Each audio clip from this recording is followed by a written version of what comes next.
اچھا، کبھی یہ سوچا ہے کہ ہمارے الفاظ یا موسیقی یا صرف ہمارے جذبات پانی جیسی عام سی چیز کی ساخت بدل سکتے ہیں؟ یہ خیالی بڑا مسحور کن ہے۔ آج ہم اسی میں ذرا گہرائی تک جائیں گے۔ اس ساری بات کے پیچھے ہیں ڈاکٹر مسارو ایموٹو۔ انہوں نے پانی پر بہت کام کیا، خاص طور پر جب پانی جمتا ہے تو جو کلمیں بنتی ہیں کرسٹلز ان پر۔ ان کا دعویٰ وہ کافی سیدھا تھا کہ اگر پانی کو اچھے الفاظ سنائیں جیسے محبت، شکریہ، تو جمنے پر بہت خوبصورت منظم کلمیں بنتی ہیں۔ جی۔ اور اگر منفی الفاظ ہوں جیسے نفرت، تو کلمیں بالکل بے ڈھنگی بدصورت سی ہوتی ہیں۔ اور ایک وہ چاول والا تجربہ بھی تھا ان کا۔ جی وہ کافی مشہور ہوا۔ ہاں، کہ مثبت الفاظ والے چاول میں خمیر اٹھ گیا اور منفی والے یا جس پر توجہ نہیں دی وہ سڑ گئے۔ صحیح۔ تو آج ہم جس چیز کو بنیاد بنا رہے ہیں وہ ایم پٹکانن کا ایک تحقیقی مقالہ ہے۔ یہ ایموٹو کے کام کا جائزہ لیتا ہے، لیکن صرف جائزہ نہیں لیتا۔ نہیں، بالکل نہیں۔ وہ اس کی وضاحت کے لیے ایک بہت ہی آپ کہہ لیں غیر معمولی سا نظریہ پیش کرتے ہیں، TGD، ٹاپولوجیکل جیومیٹرو ڈائنامکس۔ جی، TGD۔ تو آج کا مقصد یہی ہے، ایموٹو کے دعوے، ان پر جو تنقید ہوئی، اور یہ پٹکانن کا TGD نظریہ۔ اس سب کو سمجھنے کی کوشش کریں گے۔ کیا واقعی شعور مادے پر اثر کرتا ہے؟ اور اگر کرتا ہے تو کیسے؟ TGD کیا کہتا ہے اس بارے میں؟ بالکل۔ چلیں پہلے ایموٹو کے تجربات کو تھوڑا اور دیکھتے ہیں۔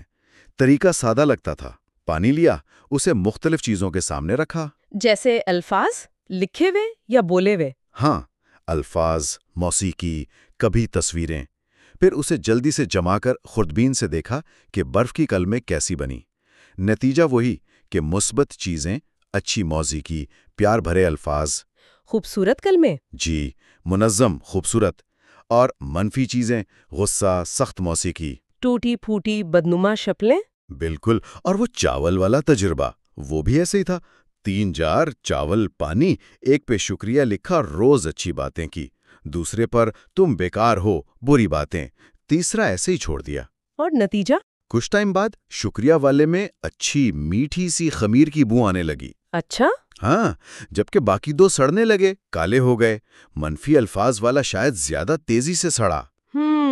پٹکانن اس میں ایک خاص بات نوٹ کرتے ہیں۔ کیا؟ کہ تخمیر، فرمنٹیشن، یہ ایک میٹابولک عمل ہے، زندگی کی نشانی ہے۔ اوہ، تو گویا مثبت الفاظ نے زندگی کو فروغ دیا۔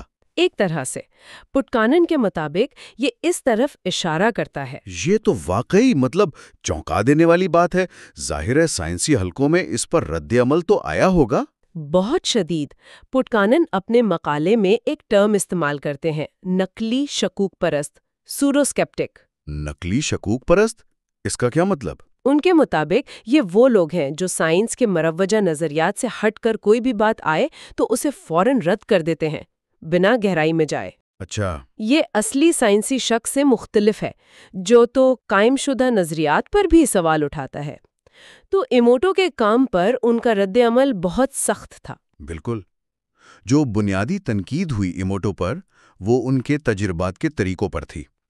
کہا گیا کہ کنٹرولز نہیں تھے، یعنی دوسرے عوامل کو قابو نہیں کیا گیا۔ ہاں، جو قلموں کی شکل بدل سکتے ہیں۔ جیسے ایک پروفیسر ولیم ٹیلر نے کہا کہ پانی کو جمانے کا جو عمل ہے، سپر کولنگ، وہ خود کئی چیزوں پر منحصر ہے۔ ایموٹو نے ان باتوں کا خیال نہیں رکھا۔ صحیح۔ پھر یہ بھی کہ انہوں نے پوری تفصیلات شائع نہیں کی، تو کوئی اور کیسے ان تجربات کو دہرا کر تصدیق کریں؟ یہ تو سائنس میں بہت اہم ہے، ریپروڈیوسیبلٹی۔ بالکل۔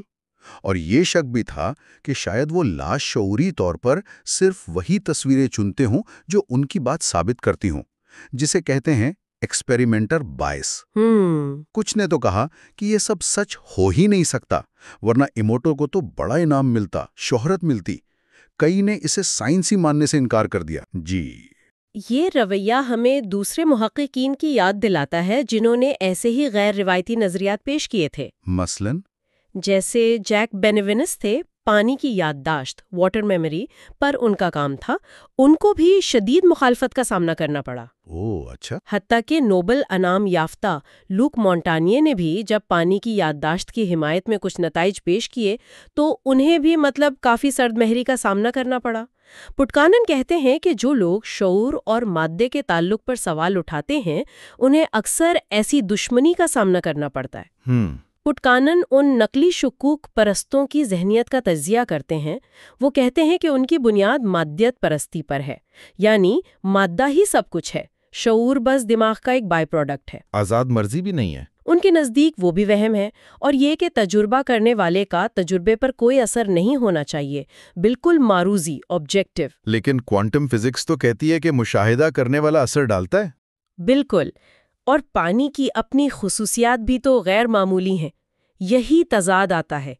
اور ستم ظریفی دیکھیں، یہی لوگ پلیسیبو اثر کو کہ یقین سے طبیعت ٹھیک ہو جائے صرف نفسیاتی کہہ کر رد کر دیتے ہیں، حالانکہ وہ خود ذہن کے مادے پر اثر کی مثال ہے۔ ہے نا؟ تو پٹکانن کا راستہ بالکل الگ ہے۔ وہ یہ نہیں پوچھتے کہ ایموٹیو صحیح تھے یا غلط۔ وہ کہتے ہیں چلو فرض کرتے ہیں یہ اثرات ہیں کسی نہ کسی شکل میں، ہاں، تو کیا کوئی نظریہ ہے جو انہیں سمجھا سکے؟ اور یہیں سے وہ ٹی جی ڈی کو سامنے لاتے ہیں۔ جی، یہ کافی، جیسا آپ نے کہا، پیچیدہ اور غیر روایتی نظریہ ہے۔ آئیے دیکھتے ہیں کہ یہ ہے کیا T G D. Topological geometrodynamics, یہ پٹکانن کا اپنا بہت وسیع نظریہ ہے جو فزکس، بائیولوجی، شعور سب کو ملانے کی کوشش کرتا ہے۔ اچھا، ساری تفصیل تو ممکن نہیں، لیکن کچھ بنیادی باتیں جو وہ ایموٹیو کے لیے استعمال کرتے ہیں۔ ایک ہے مغناطیسی جسم، میگنیٹک باڈی۔ مغناطیسی جسم؟ جی، ٹی جی ڈی کے مطابق ہمارے جسم کے ساتھ ایک اور غیر مرئی توانائی کا جسم ہے جو تاریک مادے کی ایک خاص قسم سے بنا ہے۔ تاریک مادہ؟ یہ تو ہاں، یہ عام مادے سے مختلف ہے۔ ٹی جی ڈی کہتا ہے کہ یہ مغناطیسی جسم ہمارے طبیعی جسم یعنی بائیولوجیکل باڈی کو کنٹرول کرتا ہے۔ کنٹرول کرتا ہے؟ کیسے؟ ان کے درمیان رابطہ ہوتا ہے خاص قسم کے ذرات سے، تاریک فوٹونز، ڈارک فوٹونز۔ تاریک فوٹون؟ جی، یہ عام روشنی سے مختلف ہے۔ اب یہاں ایک اور اہم تصور آتا ہے، کوانٹم الجھاؤ، کوانٹم انٹینگلمنٹ۔ ہاں، یہ تو سنا ہے کہ دو ذرے جڑ جاتے ہیں چاہے دور ہوں۔ بالکل، پٹانکنن کہتے ہیں کہ جب ہم توجہ دیتے ہیں، ارادہ کرتے ہیں، تو ہمارا مغناطیسی جسم پانی کے نمونے کے ساتھ الجھ سکتا ہے، انٹینگل ہو سکتا ہے۔ ایک سیکنڈ، یہ الجھاؤ تو بہت چھوٹے لیول پر ہوتا ہے نا؟ ایٹم، فوٹون، ایک پورا انسان اور پانی کا گلاس کیسے؟ یہ بہت بڑا دعویٰ ہے۔ پٹانکنن کی دلیل ٹی جی ڈی کے پورے ڈھانچے پر ہے۔ وہ کہتے ہیں کہ پانی خود بہت خاص ہے۔ خاص کیسے؟ ٹی جی ڈی کے مطابق پانی میں عام H2O کے ساتھ ساتھ تاریک پانی کے اجزاء بھی ہیں۔